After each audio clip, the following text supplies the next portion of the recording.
In the name of the Father, and of the Son, and of the Holy Spirit. Amen. Lord Jesus, channel of all goodness, the way to all graces and blessings, we thank you for accompanying us always and for leading us through this new and challenging road in this time of pandemic. Lord, the recent months have really tested us. Yet with your loving providence and never-failing care, we leveled up and moved forward. As one team, we implore you, Lord, to continue strengthening us and inspiring us, uniting us towards success. Impart to us your wisdom in all our plans and decisions. Remove all barriers which prevent us from reaching our goals. Allow the spirit of cooperation and concern to bind us in our undertakings. May we always bring love and joy in all the services we provide. With hearts full of thanksgiving, we send this prayer through you to our loving Father. Amen. In the name of the Father, and of the Son, and of the Holy Spirit. Amen. Please all rise for the Philippine National Anthem.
Welcome everyone to Asia Logistics Forum 2020, Chasing Passions and Dreams. And yes, a lot has changed over the past few months. People are saying that we've moved 5-7 years ahead in technology usage and so forth over the past 5 or 7 months. And this has kind of become a standard thing. And it does seem like it is true, and that we are not going back to what they used to call the normal. And supply chain logistics really has been thrust from a back office operation to front and center for all of our lives and businesses. So we're really glad to have people with us, everyone with us for this event. I know there's a lot of concerns and questions about the future. So we've got some really interesting people to talk about that. Our first speaker will be Richard Strollo, who is Vice President of Supply Chain for LBC Express. Really glad to have a senior regional leader, Richard, with us. Next will be Norman Adriano, the former Executive Director of Supply Chain Management Association of the Philippines. Next is Alfred Tumakder, the President and CEO of Accra Transport and Logistics Network, who's really grown his business over the past few months. Next will be Tom Over, Director of Capital Markets for JLL Philippines, and a very strong in the supply chain logistics sector from a real estate perspective, which is, of course, a key part of the industry. Then it's Terry Chan, very pleased to have him, founder and chairman of the Hong Kong E-Commerce Supply Chain Association, and also very heavily involved in e-commerce himself. Glad to have Terry. And to close the day will be Jerome Santos, the Vice President for Corporate Sales of LBC Business Solutions. So stay with us. We're going to have a heck of an event.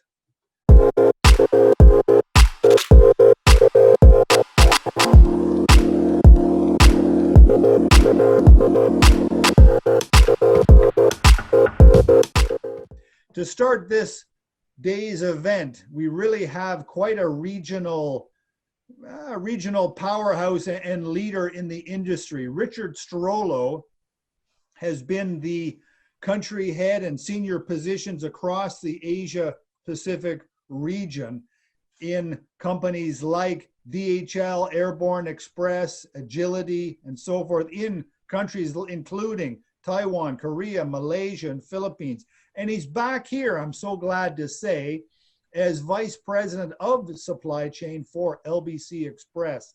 And so really glad to have Richard. He's a personable fellow, married to a Filipina, I just found out, which I'm glad to hear. So please welcome, to start the day, Richard Strollo, Vice President of Supply Chain for LBC Logistics. Welcome, Richard. Good morning, everyone. Hope you're all having a great week and safe wherever you may be. First, we'd like to thank Asia CEO Events for organizing this online gathering of top executives in the Asia Pacific region. I'm Richard Strollo with LBC's Business Solutions team and Vice President for Supply Chain. We'd like to welcome all of you to this year's 2020 Asia Logistics Forum entitled Moving Passions and Dreams. Our speakers from here are some of the best from the logistics field and will be sharing their expertise, which is vital for moving forward during these challenging times and adapting to the new normal. I can speak from personal experience how challenging the last 5 or 6 or 7 months of this pandemic have been. It has challenged me in a lot of personal ways, from limiting travel and limiting movement. The good side is, of course, spending time with family, and also professionally as we try to strategize with our business into the future. And I'm sure everybody listening to this and enjoying this forum today can find themselves somewhere in this position. How do we move forward? What's the new normal like? How do we pivot? Do we pivot too soon? Are we pivoting too early? How are we able to move our resources and our manpower to best catapult our business forward in this new normal? So I think it's timely to have this event. I think the challenges are there for all of us. Certainly within LBC, as we've pivoted ourselves to pivot within the new normal, and also certainly, of course, with our customers, to focus on our customers and help them as well. So in that respect, LBC, we look to rise above this challenge and to give you business opportunities and services which are tailor-made to make you move, to make you guys overcome this COVID-19 and this pandemic, right? Your passion and dreams do not have to take a backseat, as we're here as your enablers. So we're here to support you. We're here to help you pivot. We're here to answer your questions. And most importantly, we're here to help you and your customers ultimately grow. So hope you enjoy and learn as much as you can here at Asia Ecom. Thank you very much and enjoy the day.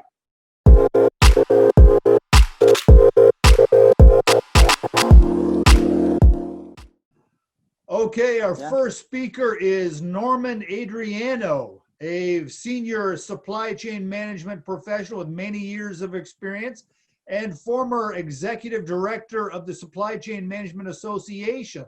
So very glad to have Norman Adriano. Please welcome Norm. Glad to have you. Yeah, happy to be here, Richard. Thanks for inviting me. Hello, everyone. My name is Norman Adriano, and I'm here today to briefly discuss the application of the blockchain technology in the development of a COVID-19 vaccine distribution platform in our country. But first, let me introduce myself. I am an industrial engineer who has more than 30 years of corporate experience, 10 years of which I spent in various executive management positions in several companies. In those 30 plus years, I have learned and applied end-to-end supply chain management knowledge. This body of knowledge and experience is what I now use for my work as a supply chain management consultant. I help companies fix or organize their supply chains. I also do in-house training and public webinars. I am a lecturer at Thames International Business School, and just recently I was certified as a blockchain business specialist. COVID-19 is by far the biggest disruptor that the world has ever faced. When the business community suffered because of the pandemic's negative effects to their operations, we in the supply chain management profession began to bombard the virtual world by webinars and articles that offer solutions, insights, and different how-tos to survive today and prepare for the next disruption of this scale. I will not add my voice to that today. Instead, what I will highlight is the fact that I have heard no one talk about how the COVID-19 vaccine will be equitably and efficiently distributed once it becomes available. My concern is anyone even preparing for it? I cannot overemphasize why vaccine distribution is important and why we should prepare for its distribution. The Philippines remains to be in the top 10 list of countries with daily new cases. Even our president has anchored the control of the virus spread on the vaccine. Just imagine this. The vaccines will be distributed to 108 million Filipinos. That will be a humongous logistical challenge, to say the least. According to the Department of Science and Technology, the vaccine's solidarity trials will begin in December this year. Trial vaccine distribution will be in Q1 of 2021, and the commercial availability will be by Q2 of 2021. And those dates can change. They are just estimates. So roughly, the government has 5 months to create their vaccine distribution plan. And who is the government agency responsible for this distribution? We can safely assume it's the Department of Health. Unfortunately, the DOH appears to be the most incompetent to do this at this time, based on a recent Commission on Audit report. In its 2019 annual audit report for DOH, the COA stated that a huge amount of medicines and supplies were expired, overstocked, or nearly expired due to the inefficiencies in DOH distribution, lack of monitoring, and proper storage. A total of 2.2 billion pesos. Even huge is an understatement. What does this report tell us? It tells us that the DOH has no logistics capability and has no system resource to assist them in their logistics functions. If the DOH is the lead agency for the vaccine distribution, it needs help and fast. For this, we have 2 calls for immediate actions. The first call is for DOH to immediately employ logistics experts that will train select DOH staff on logistics management and help them craft the plan for the distribution of the vaccine. This action is a no-brainer and easily implementable. The second call is for the DOST to help the DOH immediately procure a distribution platform enabled by blockchain technology. This action needs project management expertise because of the time constraint. The platform design, coding, and testing lead time should be managed well to meet the Q2 timeline. for 2021. At this point, you will ask me, but why blockchain? Let me tell you, to make this distribution platform work efficiently, a consortium consisting of pharma companies, the DOH and even the DOST, logistics providers, and even the private hospitals must work together. To get the buy-in of consortium members, particularly of the pharma companies, the platform should be trustworthy and it should be secure, meaning tamper-proof. The pharma companies need assurance that their vaccine's integrity will be secured and protected throughout the supply chain. The DOH wants assurance that no fake vaccines can enter and pass through the system and administered to patients.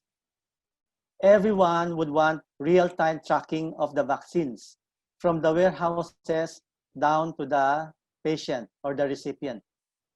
Blockchain can support all of those critical requirements and more. Another feature of blockchain is the smart contract. A smart contract is a protocol that governs the execution and control of transactions automatically, according to the terms of the contract or the agreement. The smart contract is secure and tamper-proof. Our suggestion is for DOST to fund the development of this distribution platform and for DOH to use it for free. However, it will be ideal if private funding can be secured. Are there commercial application opportunities for this platform beyond the pandemic? The answer is yes, of course. And that should be the motivation for the private enterprises to come in and help this platform. That was my last slide. Thank you for being with me. I hope that my calls for action will be heeded by government and by private enterprises. If you have any questions, you may contact me via my email address or through my LinkedIn account. You may take a photo of this slide to keep my contact details. Thank you and stay safe, everyone.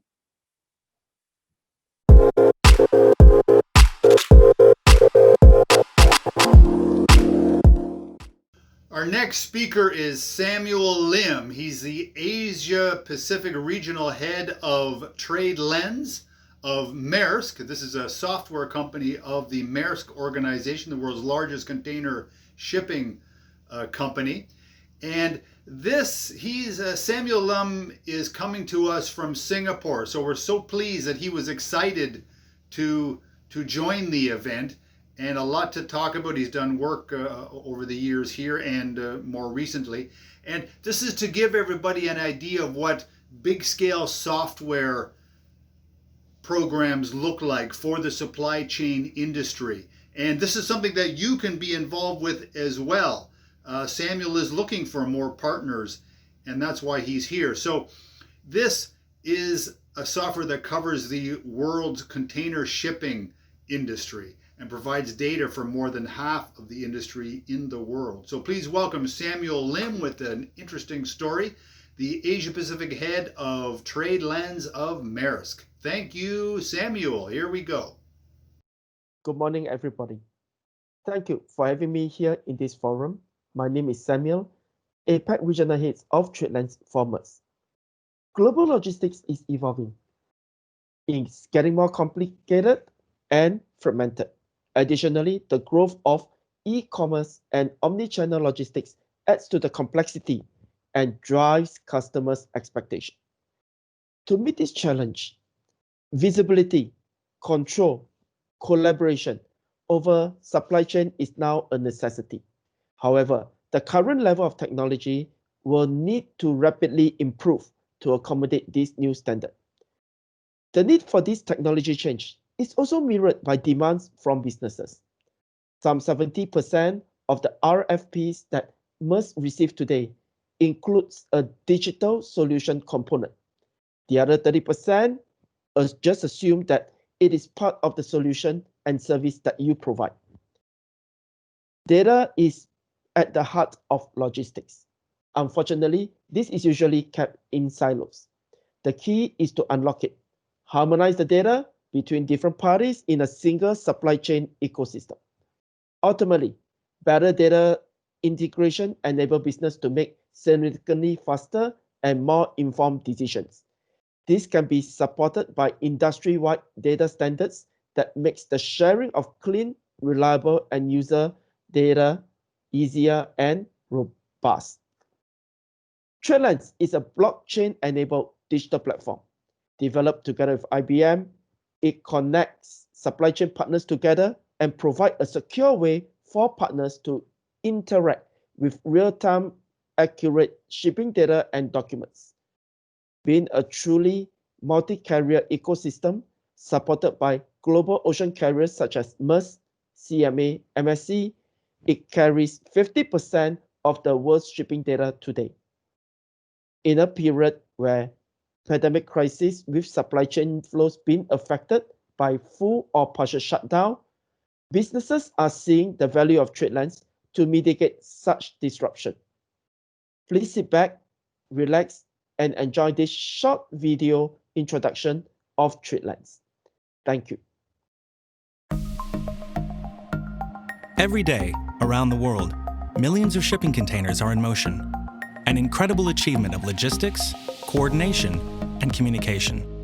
But legacy data systems and manual document handling cause friction that costs both time and money for businesses and people throughout the supply chain. TradeLens is a digital shipping platform powered by blockchain that enables unprecedented transparency, collaboration, and efficiency in global supply chains. TradeLens provides control and management of shipping data and supplies innovative apps to every stakeholder in the supply chain: shippers, freight forwarders, intermodal operators, ocean carriers, ports, terminals, authorities, financial service providers, and more.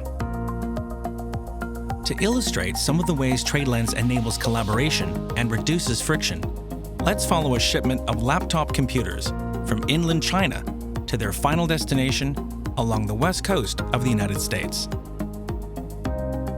Using the document sharing capabilities of TradeLens, the shipper can submit shipping instructions to the carrier, who accesses the information to draft a bill of lading for the shipper's review. Once a final bill of lading is verified by the shipper and carrier, TradeLens makes it accessible to the customs broker, the authorities in the port of entry, and the cargo owner at the destination. All along the supply chain, access to shipping data and information is managed by TradeLens' sophisticated permissioning model that controls who can add, view, and update information at each stage of a shipment, and provides a blockchain-encrypted audit trail of all critical actions. The benefits of TradeLens really deliver when the planned turns into the unplanned. Due to a sudden shift in inventory demand, the shipper requests the cargo be diverted to its distribution center in eastern US near Savannah, Georgia. Following the request, the shipment is rebooked on another vessel, requiring a change to the manifest and a reissued bill of lading. Using TradeLens, the carrier can create and publish the amended bill of lading to the platform for all permissioned parties to see. At the customs broker, the new information is updated into the shipment's import declaration for timely submission to US Customs. With TradeLens, any permissioned party can find the shipment through a range of search parameters, such as equipment number, bill of lading number, booking number, and more. Viewing the transport plan, they can see the key milestones on the shipment's timeline. TradeLens supports more than 120 planned, estimated, and actual events, all tracked instantaneously, giving detailed insights up and down the supply chain. In the case of this shipment, supply chain partners downstream are notified of the vessel change and are able to coordinate and manage the impact of the destination and timeline changes. Global trade is an incredibly complex system, but with TradeLens and blockchain technology, we now have a trusted solution to support industry-wide innovation. TradeLens. Trade made easy.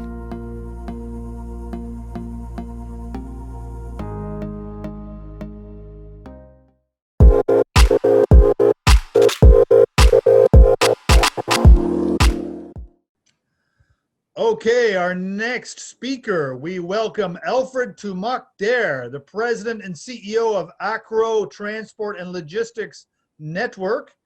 This is an organization you may not have heard of, but you sure will be in the future. I know I'm reading about them a lot in the news. They just bought a whole bunch of new Isuzu vehicles, big, very large ones. And I know he has been expanding. He mentioned expanding hundreds of new employees over just the past few months. So really good to hear. And he serves what seemed like pretty big ticket clients, Unilever, Coca-Cola, Cemex, and so on. So really glad to hear a real entrepreneur who is building his business and really looking into the adversity of the current situation as an opportunity. We really need to have more stories like this. So please welcome Alfred Tumak-Der, CEO of Acro Transport. Welcome, Alfred. Richard, thank you for welcoming me. A very nice introduction. Thank you, CEO Asia, for allowing me to share again our next best practices or innovations and how we're doing our supply chain. I prepared a short presentation I called Acro Resilience, to showcase the resilience of Acro, which we want to show how we're moving forward amidst the pandemic. So allow me first to share with you a brief introduction about who we are. Acro in Greek actually means top. So we want to provide our customers the top service. So we have a fleet of about 200 trucks. And we started our operations in July 2008, actually. So we work in different industries like domestic shipping, international shipping, which is import and export. We also do the fast-moving consumer goods, and we also do the building construction materials industry. So we have a workforce of approximately about 1,000 right now, and we serve multinational companies. So as you can see, we have 4 yards and warehouses that we operate for our customers. So here are some of the customers that we serve, and here are some of the awards and recognition that we have gained through the years. So what I'm here to share with you about is about our next best practices, the things that we do now to make sure that we continuously provide services for our customers. So to embrace the work from home setup, we were able to get our new communication tool wherein we can collaborate with others in our company internally. So aside from that, we have the Sleep at Work program. So I made sure that the employees are given proper sleeping quarters so that they don't have to go back home and get exposed to the COVID-19. So by doing so, we get to protect our internal team. So we have divided our office into internal office and external. So the internal are for those that don't go home and are just sleeping inside the facility. And then the external are for those people that are actually going to their homes, and some may carry the problem. So for us to continuously make sure that our operations are intact, we devised this internal and external program. So aside from that, we have the scheduled swab testing, wherein we invite a doctor into our facility twice a month. And then we have random drivers, helpers, or dispatchers, warehousemen tested so that we have a feel on our current operations. So we also have the safety dashboard, wherein we use our tablets with the ability for them to show where they go for the tracing. We'll be able to share with them the statistics of our company. And we made sure also that the facility are protected by installing all of this plastic. And then we also have the videos in Tagalog, so that the drivers would be able to understand what the protocols are for. So here we also did a lot of safety induction about proper rules and regulations on how to work inside our facilities. We gave our drivers the sanitation kits so that they can use it when they come inside their trucks. And then we also have like a regular weekly sanitation program where we spray the trucks using third-party providers.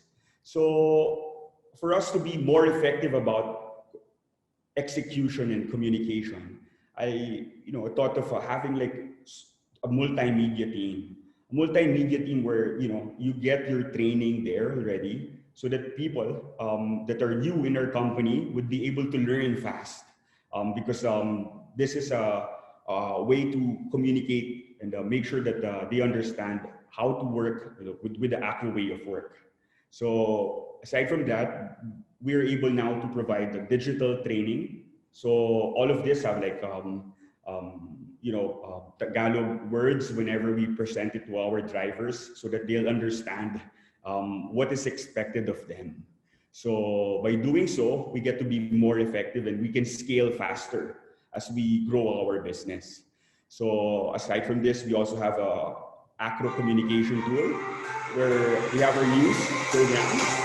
So we have like information about our operations and how our employees can be more engaged about our operations. So as you can see, it's like a digital newsletter that we have right now, so that we can really be at par with how we want to present our local company into the international companies that we are working with. So some of the best practices that we thought of are, of course, what we learned from these big companies that we work with.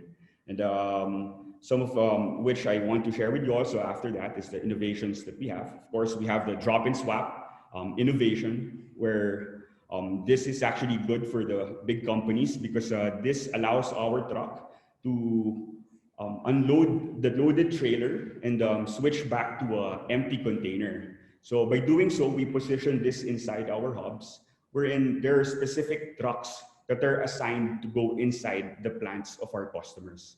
So not all of those trucks go inside anymore, just like a specific truck or two trucks, so that we can minimize the interaction with their plant.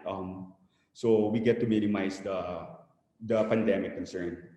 So aside from this, we also have the Acronize app, which is a transport management system. It's also good for finding where our trucks are, locating, and then we can also use it for electronic proof of delivery. So we can actually say that we can operate without moving papers around the supply chain. So all of this, of course, is for the recovery of our country, of which I understand that we need, as businessmen, we need to employ people. So what I did was, because we work closely with the Batangas government, we actually went there to recruit people that will stay inside our facilities. So the Governor Mandanas, and the public administrator, Sir Levy, gave us a platform where we can bring these men to our facilities.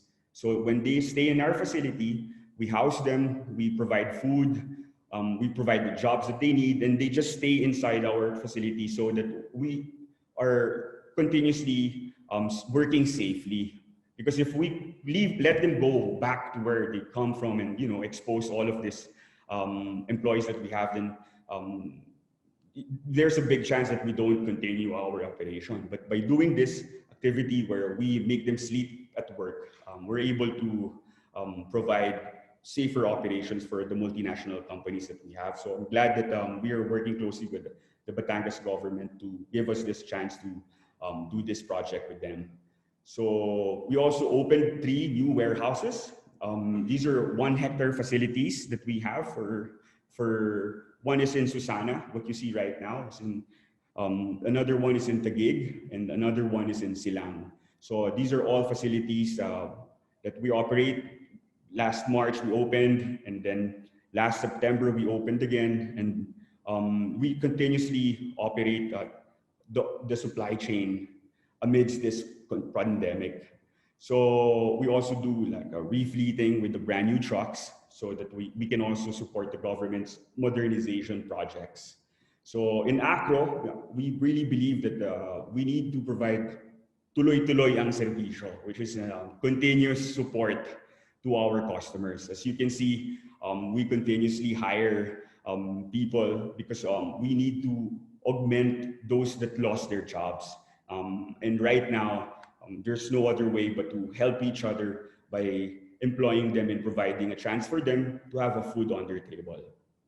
So these are some of the things that we've done in Acrotrans. And again, in Acrotrans, we transform.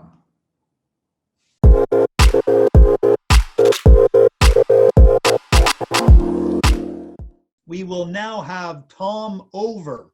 He is Director of Capital Markets for JLL. This organization is the region's largest real estate advisory firm and certainly have a large presence in Philippines. Tom has a strong focus on logistics, both because this is an area where he got a lot of experience in the UK, helping to acquire a couple of the largest logistics parks in Britain, and then came here specifically because this was one of his focuses. Certainly, if you drive around the country, you'll see so many new, huge warehouses and logistics centers being built. So with an interesting story about the real estate side of the logistics sector, please welcome Tom Over of JLL Philippines. Glad to have you, Tom.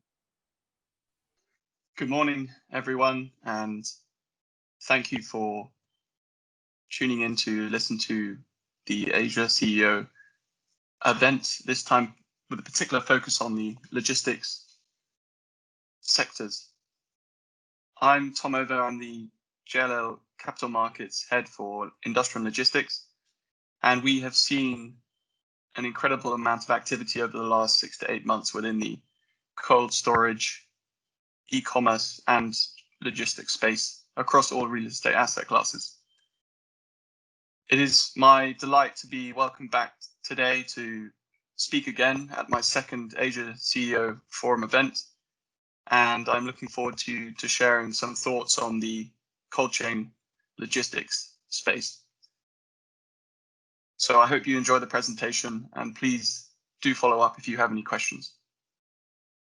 I will be talking to you this morning about the cold chain logistics, an overview of the current drivers and a reflection on the opportunities and limitations from a real estate perspective of the cold chain industry in the Philippines today. So I will cover a number of very high level design parameters around cold chain real estate. Who are the players here in the Philippines?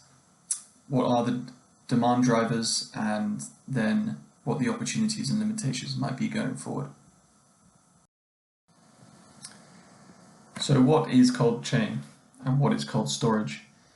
Well, cold storage refers to managing a temperature controlled warehouse in order to maintain a freshness of a product which is traveling through the wider cold chain distribution channels. So not only is it the facilities themselves which are temperature controlled, but the vehicles which are used to transport either from source to the cold storage facilities are also temperature controlled. In terms of the three main types of goods which are stored within cold chain, the first two are groceries and healthcare, and then a further miscellaneous group which includes products such as tobacco and wine, for example. In terms of the actual cold storage facilities themselves, there were two main categories, including a chilled warehouse, which is in order to keep perishables fresh, and then also a frozen warehouse, which is for the storage of frozen goods. And the high level of classification for the types of temperatures that these goods are kept at range from a deep frozen state under 25 degrees Celsius up to an air-conditioned unit, which would range between 17 and 22. So the cold chain is, as I mentioned, a supply chain within the logistics and distribution network, which focuses on keeping products fresh through that supply chain. And this is an example of a modern cold chain, using the example of moving goods and groceries from the agricultural areas and farms where they are produced into the urban centers, which they are used for food retailing and also food service. So from the point at which agricultural farms are producing the raw products, these either go, one, to export and to be sold abroad, and then two, into food processing. Otherwise, they are typically stored in cold storage bulk, where they are pre-cooled and they are stored relatively close to the center of production and these agricultural areas before a long-haul transport to a smaller cold storage hub where they might be ripened closer to the end user or consumer. And then that last mile transport from the cold storage hubs into food retail or food service would be the last leg of their journey. This is a reflection of where the mature market has got in other countries, and I think there is some development needs to happen to increase the wider cold storage, both from a bulk perspective and also a hub perspective closer to the urban peripherals. So what makes a cold storage warehouse different from a standard logistics dry warehouse? So the cold storage warehousing typically requires several extra installations in comparison to a standard dry warehouse. Within a dry warehouse, you tend to deliver a very voluminous open space for which racking and staging areas are then developed within that facility. Within a cold storage warehouse, as the heat transfer efficiencies are very important to manage, the warehouse itself is usually sectioned off into a number of different rooms, and also would have around 10 to 20% of the total GFA to be the staging area to ensure that you minimize the heat transfer. Extra to that, you also have elevator loading doors with shelter doors. Each of the individual doors between the rooms also have high-speed roller doors, so that you ensure that these doors are not opened for extended periods of time. In each of the rooms, as you can see in picture 5, you'll have evaporators installed to the sides of the walls, which will then be connected to condensers on the exterior of the building. And this would be the mechanical M&E that you would need an extra to ensure that you can cool down these facilities.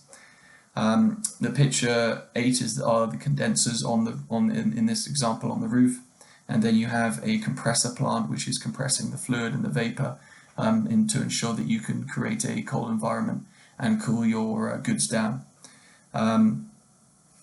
Overall, these facilities are typically demanding a higher load of power and have redundancy, and they are also insulated, not least from the walls and the roof, but also they have underfloor insulation. So the overall build specification is much higher than a general dry warehousing facility. So another integral part of the cold chain is the transport element, and in a mature market there is a number of ways which the goods are transported between the bulk storage and the last mile hub storage. And the three main types, firstly, are the refrigerated trailers, which would be a container which is refrigerated and then placed onto a heavy goods lorry. The second would be a refrigerated truck, which would use the engine of the van to be the generator and power for the air conditioning and evaporator unit that they have, which would cool down the goods within the storage of the van itself. And then third, another type of refrigerated truck with a eutectic plate, which is a pre-charged and cooled down plate which is placed inside of the truck itself. In terms of the players in the Philippines, we typically divide the types of players into 4 different types of cold storage player. The firstly is a cold storage and logistics specialist who would be experts in handling, for example, agricultural products and other products in need of temperature controlled facilities, but they would have a wider agreement across a wider supply chain network with multiple storage hubs and cold chain services attached to the agreement. Secondly would be end users and owner occupiers, so this would tend to be FMCGs and pharmaceutical companies who manage and own their own cold chain for their own use. So examples of this would be any pharmaceutical companies and supermarket chains which require a large amount of cold storage for frozen goods.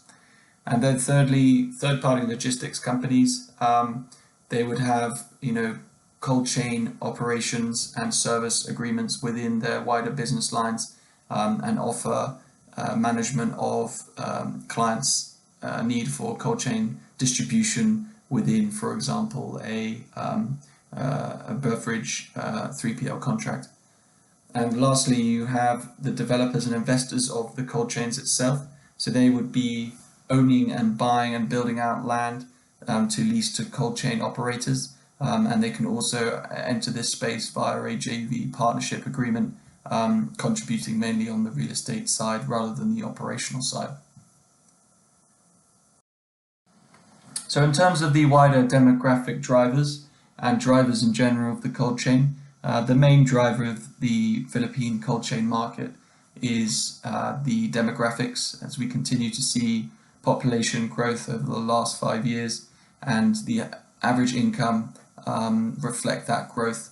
And this is all leading to larger and wider domestic consumption of food, beverages, clothing, housing, and all the other needs they might need in the future.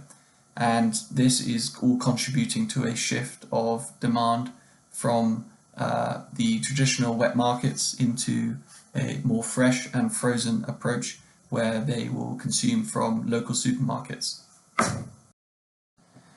In terms of the wider food retail, we typically see the food retail market in the Philippines increase around 8 to 10% per annum.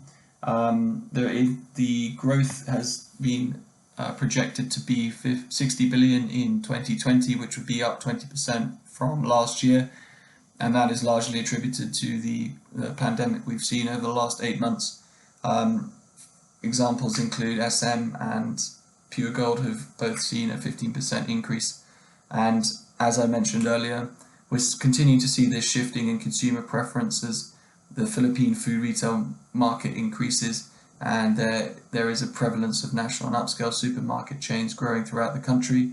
There is a consumer demand for fresh foods as well as frozen foods, and there is a movement steadily away from the local wet markets. In terms of the new types of retail offerings, we have seen as well new types of service offerings rather than your traditional large-scale supermarkets. You've also seen a mid-size and convenience store, which would be in competition with your local sari-sari store, and that is an area of expansion currently in response to the shifting consumer habits. There is, over the last 6 months, seen a rapid shift to the online platforms for the access to foods, and you've seen some of the stats here. There's been a 57% growth of online revenue for Grab merchants and another 12,000 new merchants on board in Grab from March to June.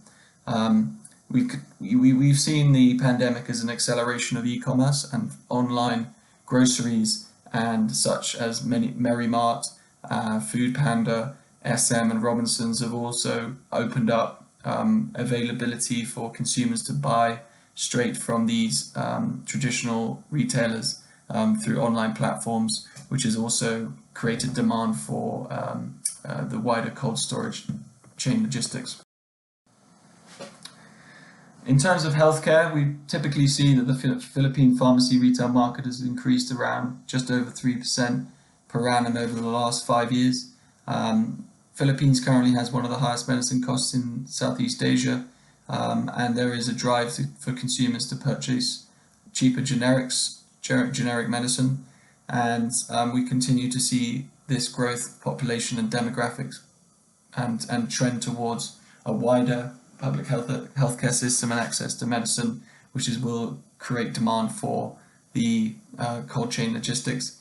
In terms of the recent pandemic, we've also seen some calls for wider vaccine storage facilities for the COVID-19. So that will also have some demand drivers on facilities across Luzon and Visayas. In terms of supply, JLL tracks all grade A cold storage facilities over 5,000 square meters, and we've seen across the Philippines 350,000 square meters of cold storage stock and another 200,000 square meters of cold and dry storage, which is a mix of those types of facilities. In terms of the types of stock that we see, the wider Cold Chain Alliance, Global Cold Chain Alliance, track cubic meters per capita.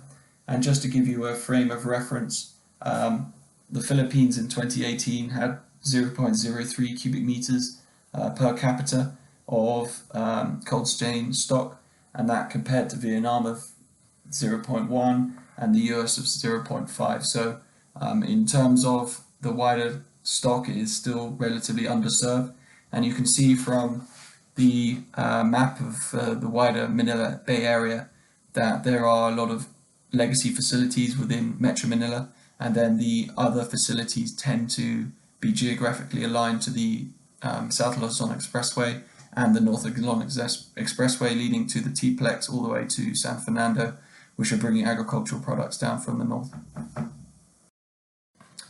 So in terms of the opportunities for cold storage facilities in the Philippines, there is firstly a build-to-suit opportunity where real estate asset owners can do a build-to-suit facility for a cold storage operator. Secondly, sale and leaseback of more legacy facilities, or where operators have done a owner-occupier operational model, they might look to release capital for their future expansion and take a lease back. Thirdly, we might see some immediate conversion of dry warehousing into cold storage facilities where the demand may be in the immediate term. And lastly, we might see real estate developers with land bank joint venture with operators, domestic and international, for the expansion through a joint venture OpCo-PropCo type arrangement.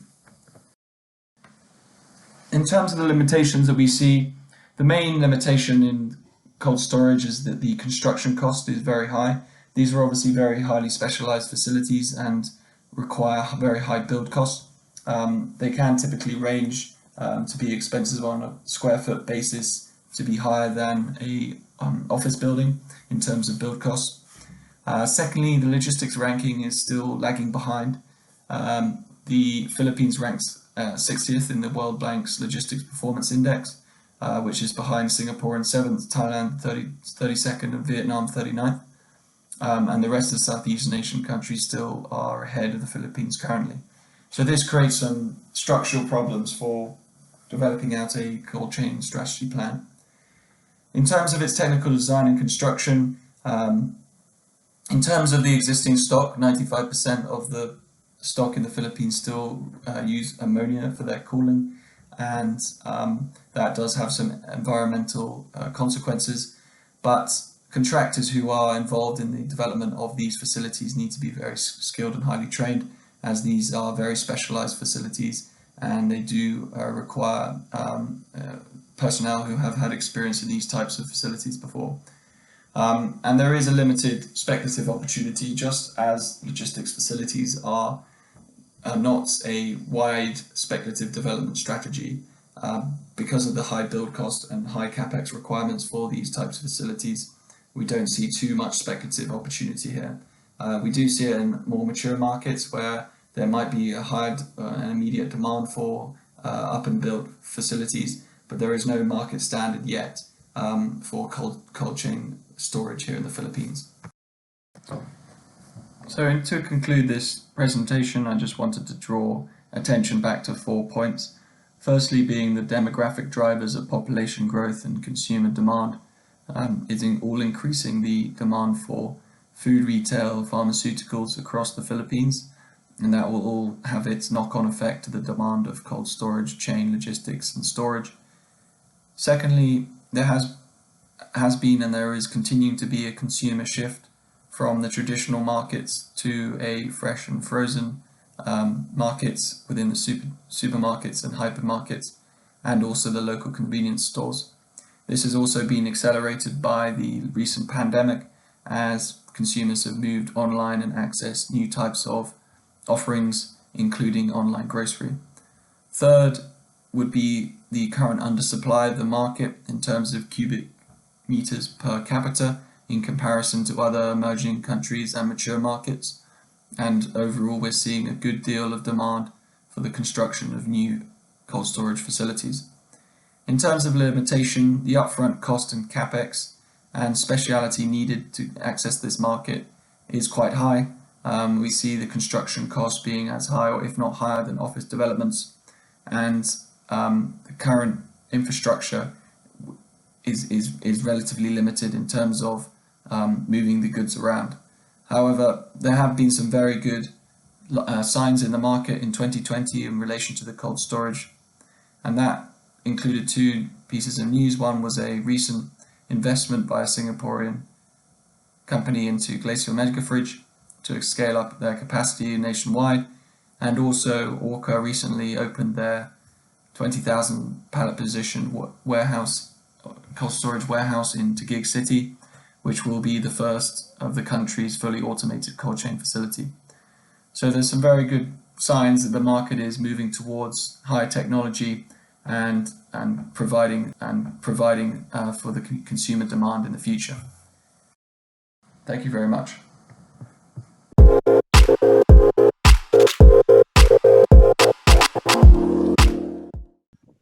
Okay, our next speaker is Terry Chan, coming to us from Hong Kong. He is the founder and chairman of the Hong Kong E-commerce Supply Chain Association, also CEO of Just Beauty, a beauty products and healthcare products e-commerce organization.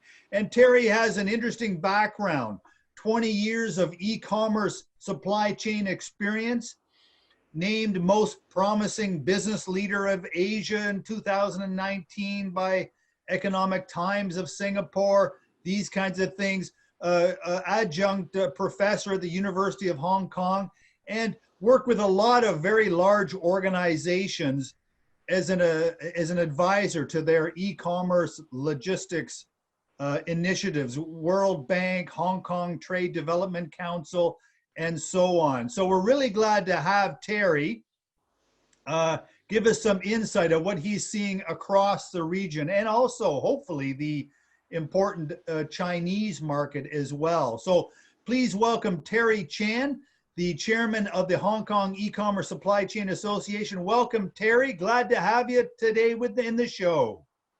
Thank you, Richard. It is my honor to be here today to share my experience about e-commerce in the Asian market.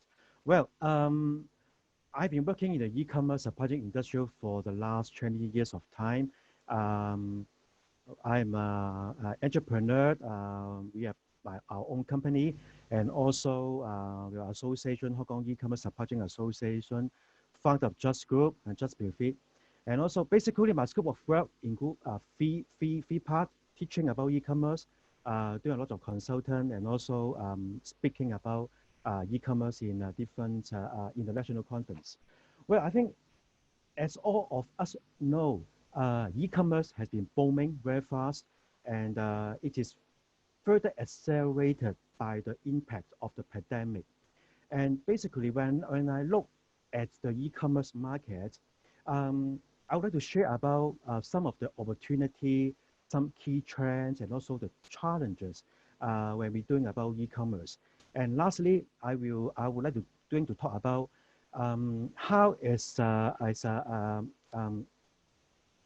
a player and also a brand owner, how we are going to help to do business about e-commerce in the near future. Well, in fact, there are a lot of opportunities in the e-commerce industry. Right? In China, we prefer to use the term new retail because new retail is online plus offline plus logistic. Basically, there are three opportunities I would like to share with you. The first is the rise of new retail. Well, market size is growing rapidly on a global basis, and also it is significantly be accelerated by the pandemic. The second opportunity I would like to share is this transformation of the traditional retail into digitalized business in this new normal. The third opportunity is we see the consumer, their spending, their pattern of behavior in particular is changing. People prefer to buy grocery products, household cleaning products, and health-related products. And what are the key trends that drive these changes is I can see three mega trends. The first is about the evolution of the ecosystem. We can see right now the products, worldwide products to worldwide consumers. The second, as I mentioned a little bit earlier, is the shift of the consumer buying behavior and channel. The pattern has been changing. Consumer prefer looking for premium or conveniency or even personalized product when they buy right now online. The third is quite important is the growing in the supply chain innovation with aims to provide value-added omni-channel service in order for us to support this online and offline developments. But having said that, we know there are a lot of opportunity, the key trends behind, but there are a lot of challenging we are facing right now. The challenges mainly come from three perspectives. The first is about the regulation. The second is about the mindset. The third is about the operational. First of all, what we've been doing right now when we do e-commerce is we need to figure out ways to shape the existing rule of the e-commerce in order to create a favorable environment to grow the business, and also quite important to deal with the government authority.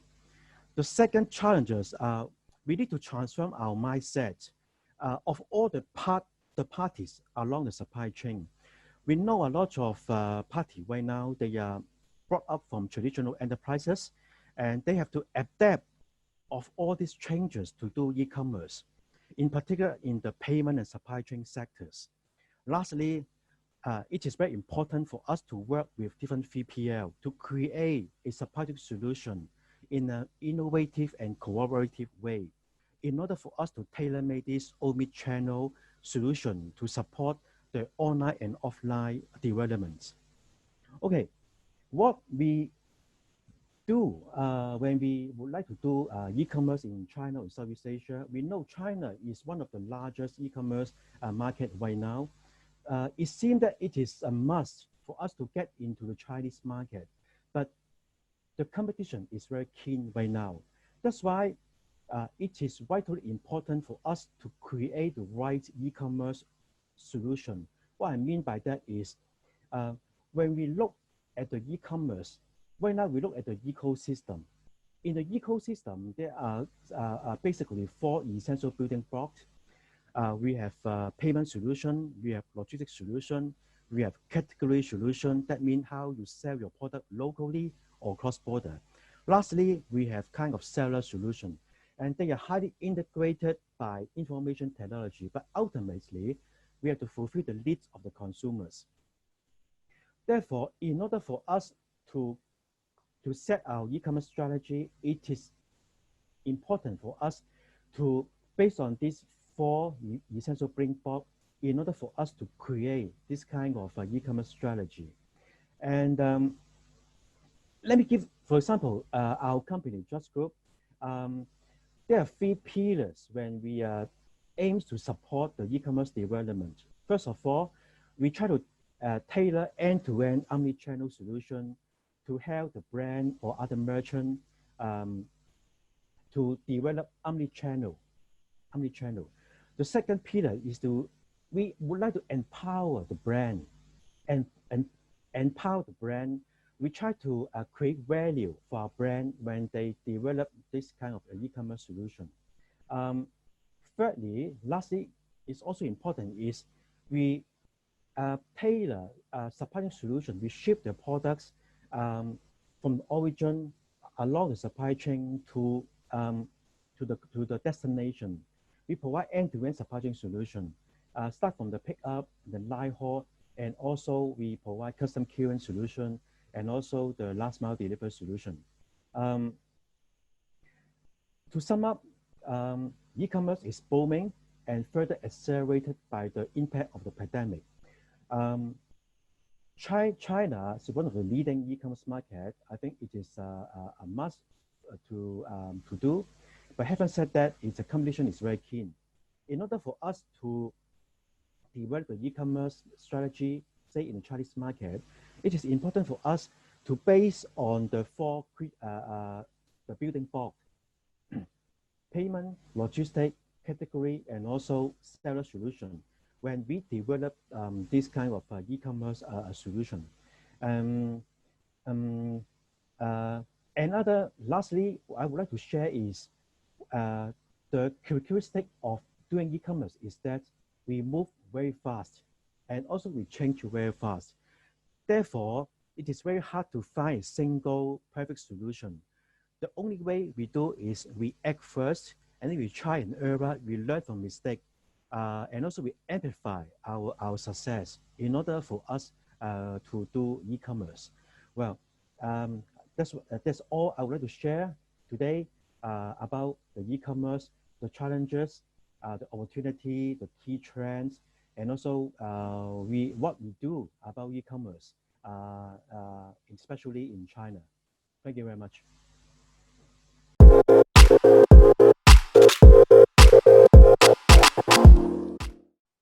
We will move now to our engaging question and answer session. And this is usually, a pretty engaging and exciting part of things. So please also post your questions online. Our speakers and so forth will be online to answer those questions. And to moderate the question and answer session, we will have what I consider a celebrity moderator for this. It will be Mitzi Borromeo, the former news anchor of CNN Philippines. And if you ever watch TV, you will have seen her on an almost daily basis, I think it was. So we're really glad to have her with us today to hound everybody, interrogate them about what the new world is going to look like and how supply chain logistics really is going to be a key part of that. So please welcome Mitzi Borromeo to the screen. Thank you. It's great to be with all of you here. Thanks for making time for this very important conversation. Now, we all know that the pandemic has affected everybody around the world. It's been very difficult, and I think it's safe to say that it has changed businesses in each of our lives forever. So many are struggling, have struggled greatly, and continue to struggle to cope with the uncertainties. But amidst this crisis is also opportunity. So I want to start with that. I want to ask each of you what sort of opportunities you've seen in this crisis, how you've innovated, how you've grown. Let's start with Norman. Can you share some insights? Yeah. So on a personal note, I know all these years that I've been alive, I've been in the arena of supply chain. So now that there's a pandemic, and I know that to be able to survive for people like me, then I have to be technologically educated also. So the pivot for me is actually to attend training that will where I will learn how to be technically or technologically proficient. So recently I attended a blockchain business specialist program, and that was for 6 weeks. It ran for 6 weeks, and fortunately, I was part of the team that that passed, and now we are blockchain business specialist certified.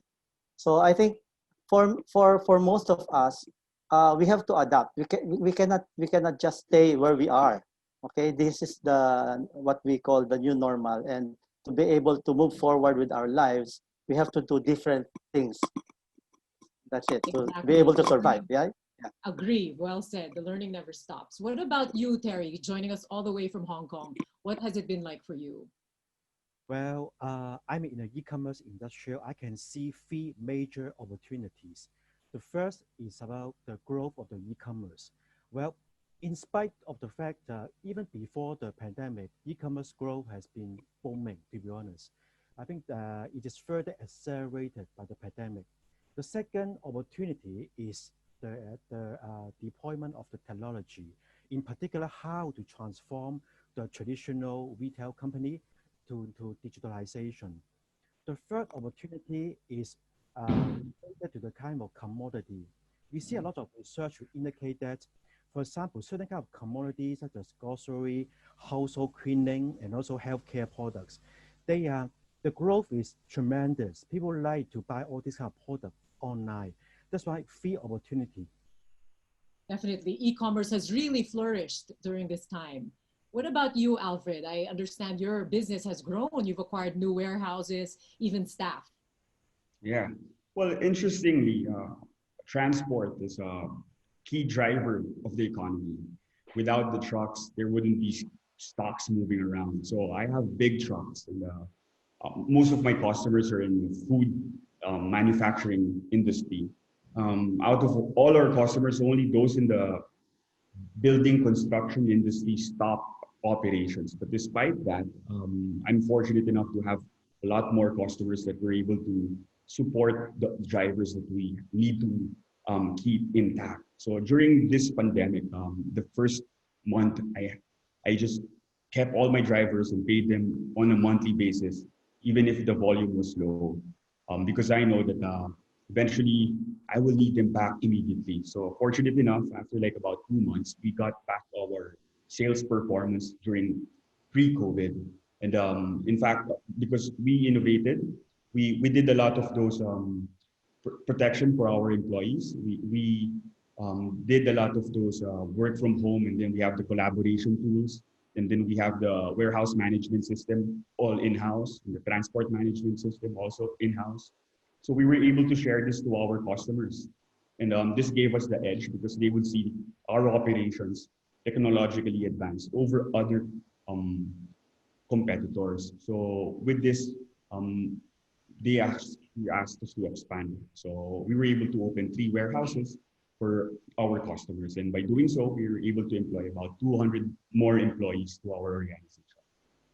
Oh, excellent. That's something we're seeing now, that people are so important and we have to take care of them. And also, as much as we talk about our health workers as frontliners, the people in logistics are also frontliners. I mean, we wouldn't get the stuff we need without them, right?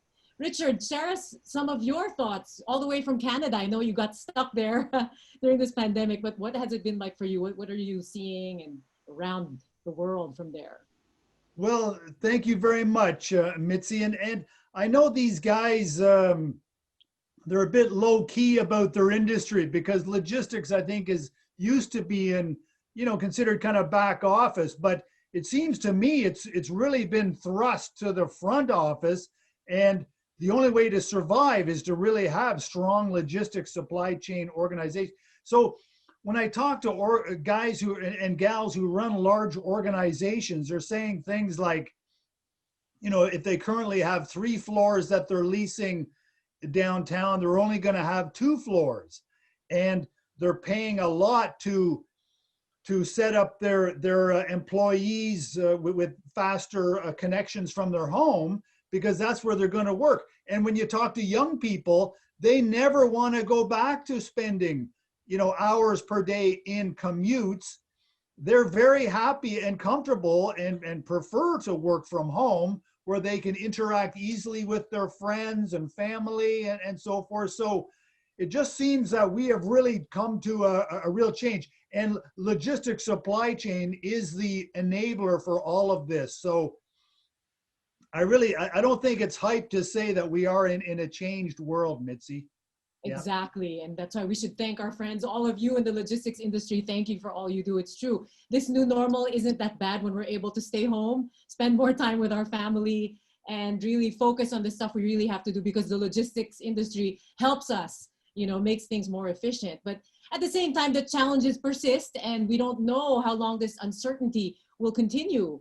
I want to ask you also, what are some of the persisting challenges that you're seeing? What are, now that as we move towards recovery, what are you concerned about, and how are you adjusting to this crisis?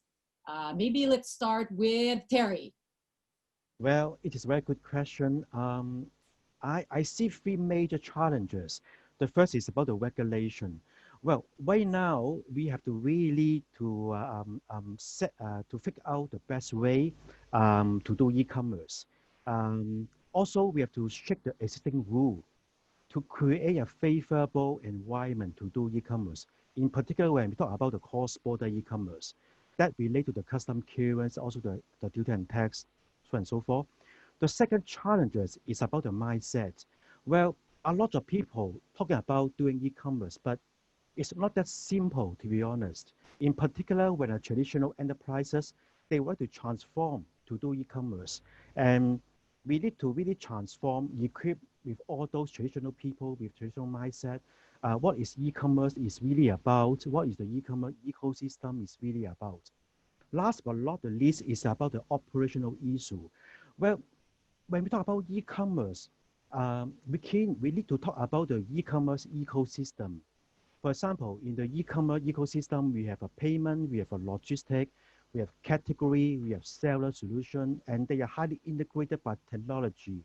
That's why in order for us to develop our e-commerce solution, we have to work with all these critical building blocks. And how we can cooperate with all the parties along the supply chain is very challenging. Yes, and there are many levels in that supply chain. Norman, let me ask you, you talked about training as very important in this time, and at the same time, you're also giving training through webinars. What are some of the skills or training that you're seeing are important now to go through or thrive and survive in this crisis? First and foremost, I think it will be when we talk about the number of businesses in the Philippines, 99.6% of the businesses are under the MSME, right?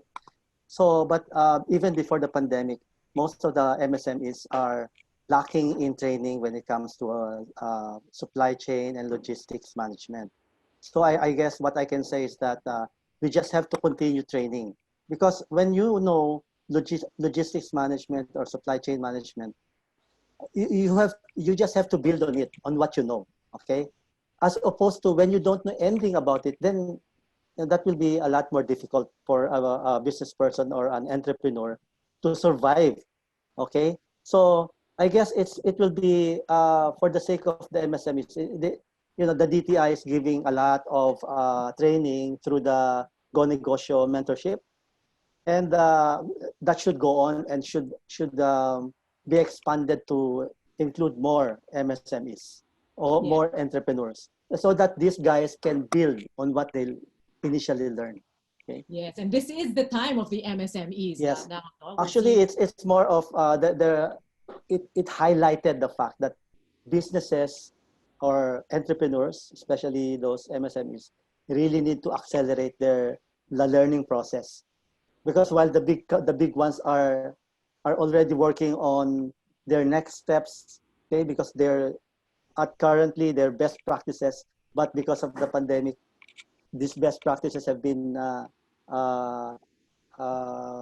affected negatively. So, and then, but they already have the foundation, the basic. Okay, so it will be more difficult for the MSMEs. It's good to know there are mentors like you to help out the people who are starting. So I want to ask Alfred, you started your own business, and it's a scary time to be, in this situation. Some people are paralyzed with fear, and we've seen many companies shut down.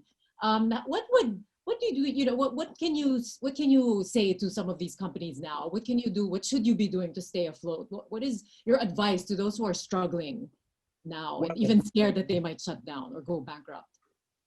Every now and then I really get scared also because anybody can just test positive.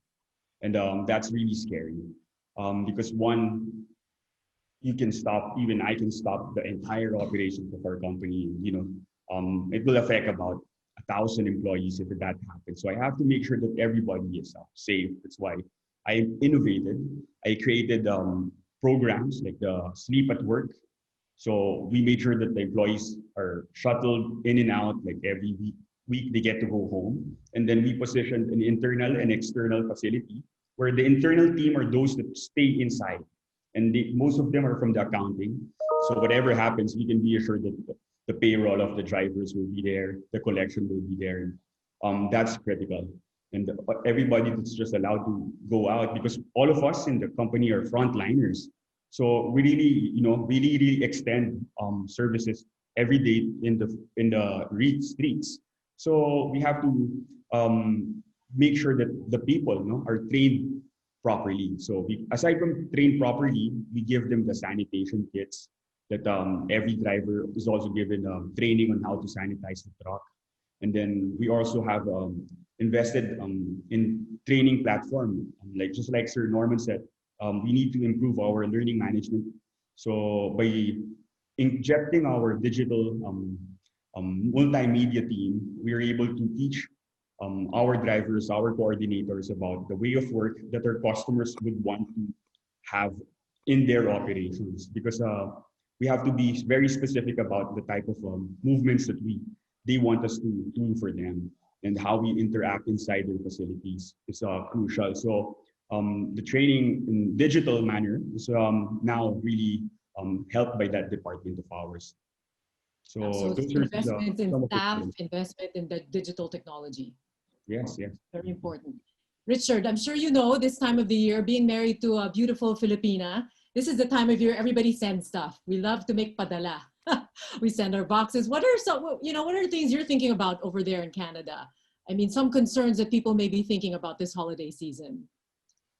Well, Mitzi, that's a good question. I know we're doing more and more, and I'm surprised how much I never used to. I like to go to a store and see it and feel it, but now it is getting more comfortable. And the pandemic has, as they say, moved. What have I heard so many times? We've moved 5 years ahead in technology usage in the past 5 months. That kind of a thing, right?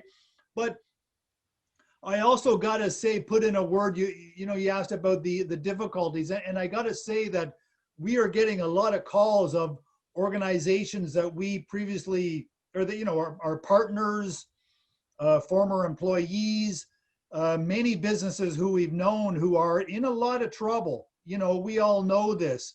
You know, we used to do a lot of work with the tour, you know, hotel and restaurant industries, and boy, these have been devastated through all of this. So, not to be a downer, but I got to say that, you know, we got to remember everybody as well. We want to really, you know, the Alfred Tumakdare stories and Terry Chan, the work. I mean, these are all great stories of great things, and we want to emphasize those. But we got to. It's very important because so many people really are in a hard situation, and it's going to be a long time before they can get themselves back on track again. I don't know. I didn't quite answer your question, yes, Mitzi, but it's just on my mind, you know? Yes, the very important point. And I think that's on everybody's minds, whatever industry you're in. We're all scared. We don't know how the post-COVID-19 world will look like. But that was just a question. I guess now everybody answered it in the way we're all adjusting. It's a busy time being the holiday season.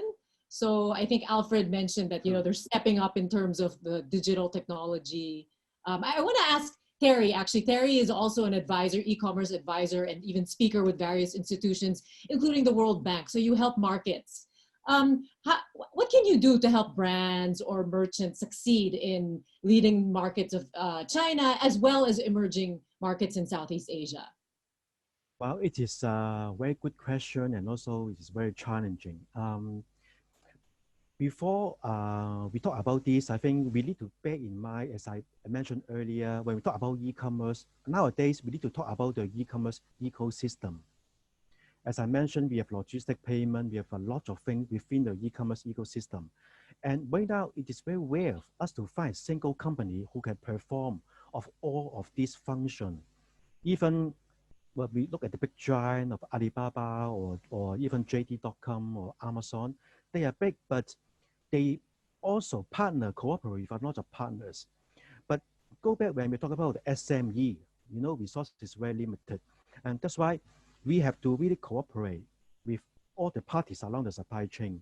What we do is we have to bridge all these partners along supply chain, and then we tailor a solution for the company so that they no longer to spend a lot of resource or time to invest to build up all this by themselves. Say, for example, if I'm a brand owner, we just focus on our core capability to build up our products, and then we work with other partners within the e-commerce ecosystem along the supply chain.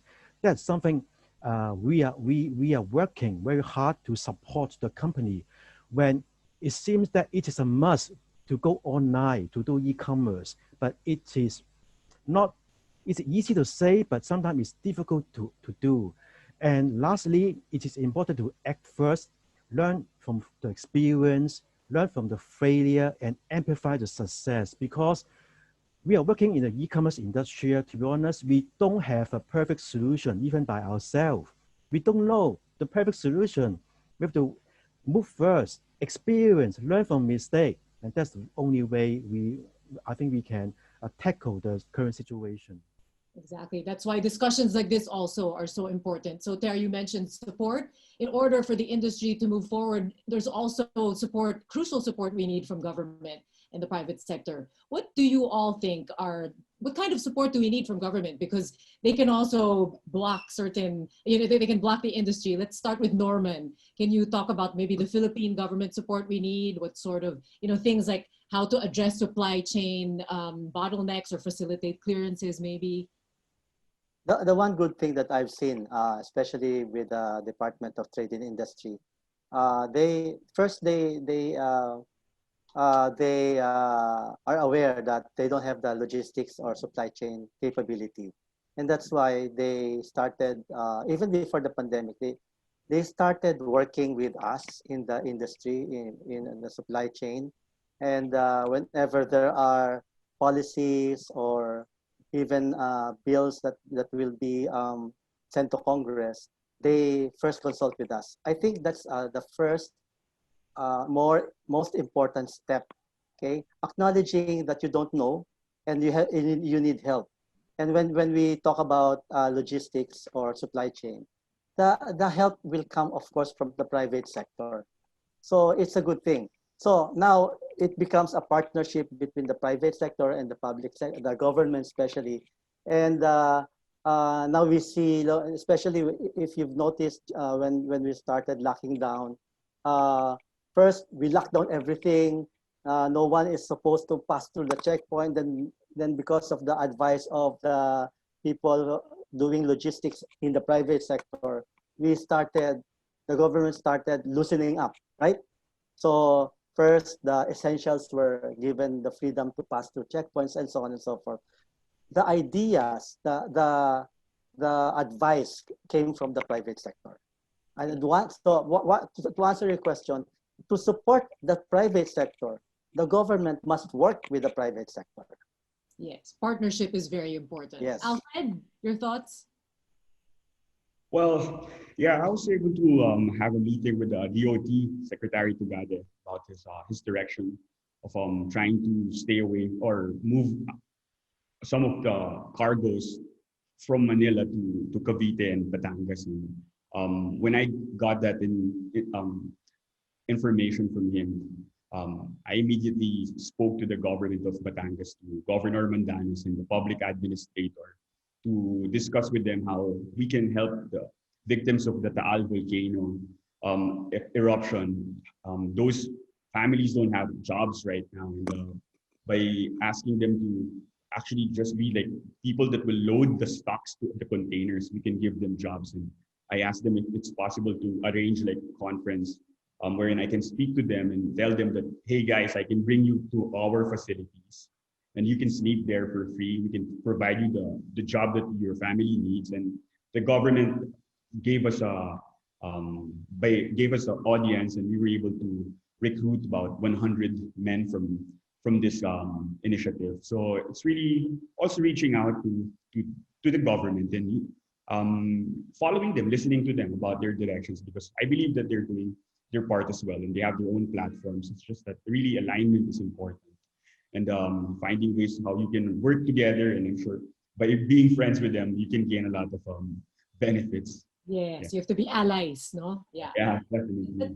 That's great to hear, Alfred, because after Taal happened, we kind of, every time one calamity happens, we kind of go to the next, we kind of forget. So it's great. You're going back to those who were affected before and need help. So there's so many more questions I want to ask. I'm afraid we're running out of time. So I want to make sure everybody gets to answer this last question. You've all shared such interesting insights, very valuable lessons, and we are still learning along the way. I want to ask each of you, what's one lesson that you learned during this time that you would like to take with you even after this pandemic, that you think will help you grow further, develop? Let's start with Terry. Well, my buzzword is to innovation, because I think in this critical moment, we have to be innovative in the sense that we need to try, have the courage to do things in different way. Very well said. Innovation is key. How about you? Let's start. Alfred. Did we lose Alfred? Norman. How about Norman? Can you share a lesson you? Yeah, I think what is highlighted now with everybody is that we don't have the luxury of time. Okay, we cannot afford to wait because we need to act now. Okay, so I think that's one lesson that everyone should take away from this. Because if we wait, then we die. Exactly. Well said. Why put off for tomorrow what you can do today? Yeah. Well said. Good lesson. Richard, what about you? Well, I would say, like Terry said, innovate. Well, and Norman, innovation and do it now. We cannot wait. This is your business at stake. I mean, get serious about logistics and technology / e-commerce, because these really are going to be important to your business.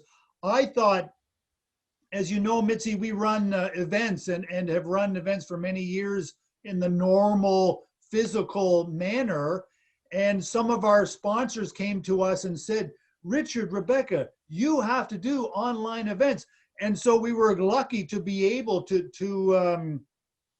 pivot, I guess is the fashionable word, to do this. Other people I see maybe don't have the same impetus or whatever, but it's really important to just get online and start to do this, because you bet that your customers are doing it. And if you want to continue being able to make your payroll, we all have to take this stuff seriously, because this really is the future, not just the future, it is the present. So, okay. Exactly. Alfred? Yeah, I totally agree with them about innovation, not only in technology, but about the systems in the supply chain and how you can augment the ways of work by introducing concepts that be beneficial to parties. There's a lot of ways to do it. Like strategic sourcing is one activity where you really discuss about expenses and how you can help each other as a supplier and a vendor.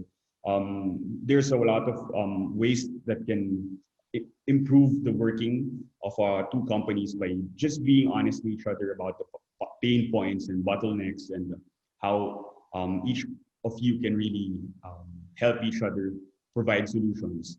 It's open communication, collaboration. These are important things that I think we need to look into also. Especially now that there's a lot of people that work from home. So we have to embrace that thought already, that skeletal workforce in the manufacturing plant, even if you want to introduce a lot of changes, there's just limited people that can go inside So there's a lot of that. How do you train people that are really always on the street? So we have like tablets for the drivers, and we have the digital training tools for them, so that wherever they are, they can learn from the new ways of work that we need to introduce to them. So that's about what I can share to you. Wow, Thank that's you. wonderful. I have to say, I have gained such a deeper appreciation for logistics because of you. I've learned so much. Thank you for sharing your stories, for sharing your time. After you've talked about innovation, learning. Sorry, go ahead. Yeah, Richard.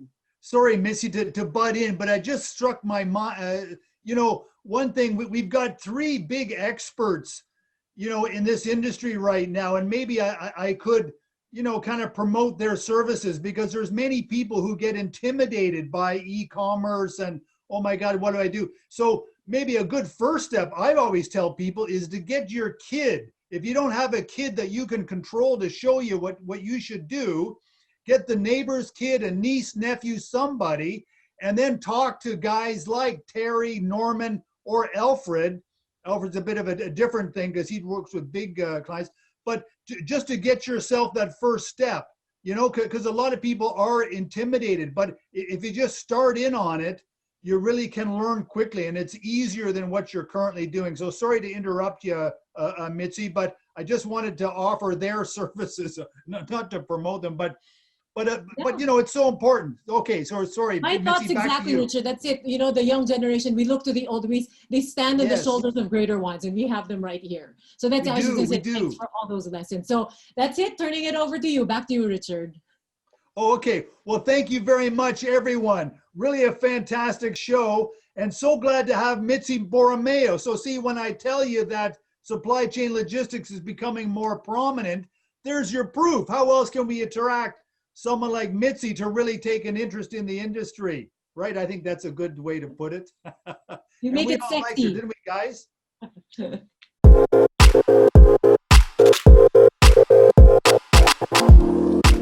And so our final speaker to close the event, please welcome Jerome Santos, the Vice President for Corporate Sales of LBC Business Solutions. And please welcome Jerome. Thank you, Richard and team, for this well-organized event, and to our speakers who shared their expertise with us today. We do hope that you were able to learn something from us today, as we really want to find means to push you forward during these times. LBC has always been a strong believer in the modern-day Filipino and how businesses can adapt during these times. You can make a difference in our economy as you grow your business and expand nationwide and even globally. Now, right now, there's no boundaries. The sky's the limit. E-commerce, cross-border. We are here to help. LBC's tagline, as you know, has always been, we like to move it. And now more than ever, together with our distinguished speakers from other industries, we will do that. Let's keep moving it. Thank you all for coming in today. This was as exciting to us as it was to you. Your passions and dreams are in good hands with us and Asia CEO. Thank you very much.